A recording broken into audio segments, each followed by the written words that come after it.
Perkembangan kasus pembunuhan ibu dan anak di Subang setelah drama dari Yosep terbongkar, kini pihak kepolisian melakukan olah tempat kejadian di rumah korban, mencari golok yang digunakan oleh pelaku untuk menghabisi kedua ibu dan anak ini. Dan menurut informasi dari Danu bahwasanya ia diperintahkan untuk mengambil golok. Selanjutnya golok itu diserahkan kepada pelaku dan ia menunggu di luar.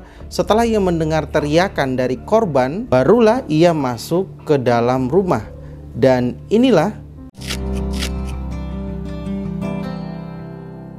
Halo teman-teman semuanya, aku Zakir dan selamat datang di Muzakir Official. Oke teman-teman, perkembangan dari kasus pembunuhan ibu dan anak di Subang kini telah memasuki babak baru. Nah, menurut informasi yang diberikan oleh Danu, ia diperintahkan mengambil golok selanjutnya diserahkan kepada si tersangka dan ia menunggu di luar. Setelah ia mendengarkan suara teriakan dari korban atau si anak dari si Yosep ini, barulah ia masuk ke dalam ruangan ataupun ke tempat eksekusi tersebut. Dari MR sendiri ini dia yang pertama diminta oleh YH untuk menemani ke TKP, ke rumah korban, kemudian dia menunggu di garasi ini sementara pengakuannya ya. Kemudian diminta untuk mengambil alat golok. Setelah dia mengambilkan golok ini, dia tidak mengetahui bagaimana para pelaku ini melakukan eksekusi terhadap para korban. Jadi dia menunggu di luar, namun setelah mendengar teriakan dari korban yang bernama Amel, ini kemudian dia sempat masuk ke dalam dan melihat juga pelaku lain membenturkan kepala Amel ke dinding. Namun ini dari para pelaku lain memang belum mengakui perbuatannya, namun ada bukti yang kuat terhadap YH atau orang tua korban suami Ibu Tuti ini. Ada kita temukan bercak darah di bajunya. Dan menurut informasi yang saya dapatkan teman-teman, bahwasanya si Yosep ini ternyata memiliki sebuah yayasan pendidikan dari SMP kemudian ke SMK. Dan istri kedua dari si Yosep ini pada awalnya itu menjadi bendahara ataupun terlibat langsung dalam yayasan itu. Selanjutnya digantikan oleh istri pertama korban dan si Amel, anaknya yang juga ikut menjadi korban. Nah, menurut informasi dari kakak korban bahwa sebenarnya dulu juga udah jadi polemik sih ya.